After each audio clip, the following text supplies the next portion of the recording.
ಯಾವ ರೀತಿಯಾದಂಥ ಪ್ರತಿಕಾರ ಮೂರು ಹಂತಗಳಲ್ಲಿ ಅಂತಿದ್ದಾರೆ. ಅಮಿತ್ ಶಾ ಅವರು ದೇಶದ ಎಲ್ಲ ರಾಜ್ಯಗಳಿಗೂ ಕೂಡ ಒಂದು ಖಡಕ್ ಆಗಿರುವಂತಹ ಸಂದೇಶವನ್ನ ಕೂಡ ಕಳಿಸಿದ್ದಾರಂತೆ. ಏನಾ ಸಂದೇಶ?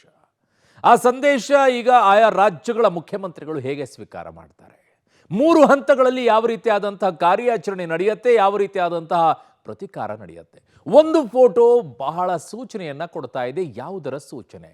ಆ ಫೋಟೋ ಏನು? ಯಾವ ರೀತಿಯಾದಂಥ ಫೋಟೋ, ಏನು ಸೂಚನೆ, ಯಾವ ರೀತಿಯಾದಂಥ ಪ್ರತಿಕಾರ? ಡೀಟೇಲ್ಸ್ ಇಲ್ಲಿದೆ ನೋಡಿ. ಪಹಲ್ಗಾಮ್ ಉಗ್ರ ಕೃತ್ಯಕ್ಕೆ ಸೇಡು ತೀರಿಸಿಕೊಳ್ಳುವ ತವಕದಲ್ಲಿರುವ ಭಾರತ ಇದೀಗ ಮಹತ್ವದ ಸಂದೇಶ ನೀಡಿದೆ. ಉಗ್ರರ ದಾಳಿ ಬೆನ್ನಲ್ಲೇ ಹೈವೋಲ್ಟೇಜ್ ಸಭೆ ನಡೆಸಿದ್ದ ಪ್ರಧಾನಿ ಪಾಕ್ ವಿರುದ್ಧ ಗುಡುಗಿದ್ರು.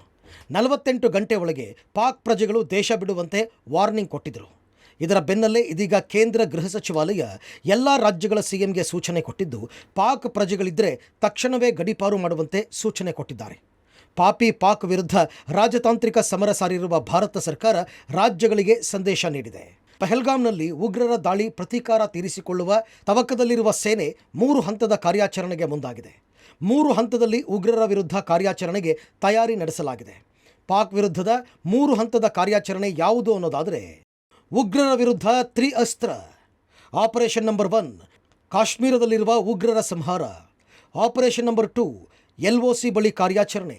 ಆಪರೇಷನ್ ನಂಬರ್ 3 ಪಾಕ್ ಆಕ್ರಮಿತ ಕಾಶ್ಮೀರದಲ್ಲಿ ಕಾರ್ಯಾಚರಣೆ.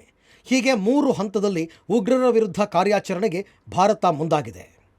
ಭಯೋತ್ಪಾದಕರನ್ನ ಮಟ್ಟ ಹಾಕಲು ಮುಂದಾಗಿರುವಂತಹ ಭಾರತೀಯ ಸೇನೆ ಒಟ್ಟು 3 ಹಂತದಲ್ಲಿ ಕಾರ್ಯಾಚರಣೆ ಮಾಡಲಿಕ್ಕೆ ಮುಂದಾಗಿರುವಂಥದ್ದು.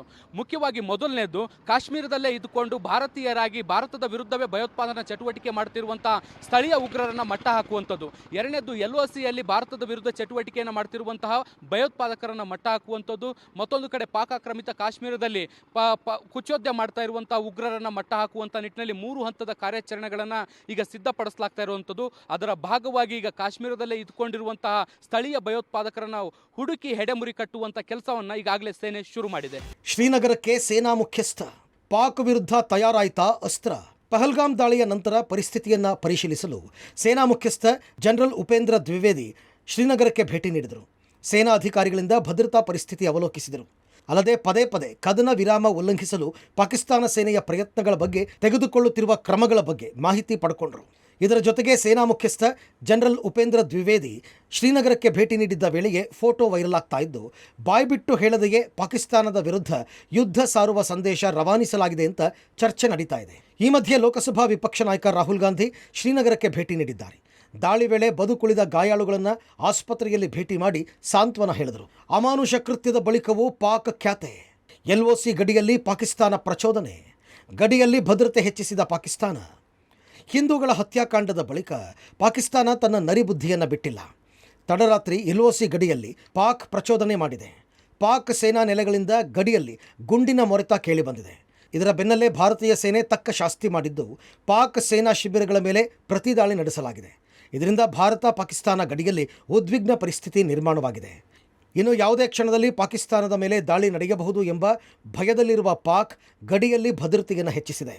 ಗಡಿಯಲ್ಲಿ ಹೆಚ್ಚು ಪಾಕ್ ಯೋಧರನ್ನು ನಿಯೋಜಿಸಲಾಗ್ತಾ ಇದೆ. ಇನ್ನು ಪಹಲ್ಗಾಮ್ನಲ್ಲಿ ಭಾರತೀಯ ಸೇನೆ ಫೈಟರ್ ಜೆಟ್ಗಳ ಹಾರಾಟ ಆರಂಭಿಸಿದ್ದು, ಹೆಜ್ಜೆ ಹೆಜ್ಜೆಗೂ ಭದ್ರತಾ ಪಡೆಗಳ ನಿಯೋಜನೆ ಮಾಡಲಾಗಿದೆ. ದಾಳಿ ಬಳಿಕ ಭದ್ರತೆಯನ್ನು ಹೆಚ್ಚಿಸಲಾಗಿದೆ. ಯಾವುದೇ ಕ್ಷಣದಲ್ಲಿ ದಾಳಿಗೆ ಭಾರತೀಯ ಸೇನೆ ಸರ್ವಸನ್ನದ್ಧವಾಗಿದೆ. ಪಹಲ್ಗಾಮ್ನಲ್ಲಿ ಹಿಂದೂಗಳ ಹತ್ಯಾಕಾಂಡ. ಸರ್ಕಾರದಿಂದ SIT ತಂಡ ರಚನೆ. ಪಹಲ್ಗಾಮ್ನಲ್ಲಿ ಹಿಂದೂಗಳ ನರಮೇಧದ ತನಿಖೆಗೆ ಜಮ್ಮು ಕಾಶ್ಮೀರ ಸರ್ಕಾರ ಮುಂದಾಗಿದ್ದು, ಅಡಿಷನಲ್ SP ನೇತೃತ್ವದಲ್ಲಿ SIT ರಚನೆ ಮಾಡಲಾಗಿದೆ. ಸ್ಥಳೀಯರೇ ಉಗ್ರರ ದಾಳಿಗೆ ನೆರವು ನೀಡಿರುವ ಶಂಕೆ ಹಿನ್ನೆಲೆಯಲ್ಲಿ ವಿಶೇಷ ತನಿಖಾ ತಂಡ ತನಿಖೆ ನಡೆಸಲಿದೆ. ಸ್ಥಳೀಯರ ಕುಮ್ಮಕ್ಕಿಲ್ಲದೆ ಇಂತಹ ಕೃತ್ಯ ನಡೆಯಲು ಸಾಧ್ಯವೇ ಇಲ್ಲ ಎಂಬ ಗಂಭೀರ ಅನುಮಾನದ ಹಿನ್ನೆಲೆಯಲ್ಲಿ SIT ರಚನೆ ಮಾಡಲಾಗಿದ್ದು, 200ಕ್ಕೂ ಹೆಚ್ಚು ಸ್ಥಳೀಯರನ್ನು ಪ್ರತ್ಯೇಕವಾಗಿ ವಿಚಾರಣೆ ನಡೆಸಲಾಗ್ತಾ ಇದೆ.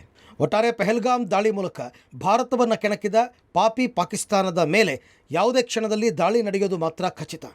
ಆ ದಾಳಿ ಹಿಂದೆಂದೂ ನಡೆಯದ ದಾಳಿಯ ಪ್ರತೀಕಾರಕ್ಕಿಂತಲೂ ಭೀಕರವಾಗಿರಲಿದೆ ಅನ್ನೋದಂತೂ ಸುಳ್ಳಲ್ಲ. News desk, public TV.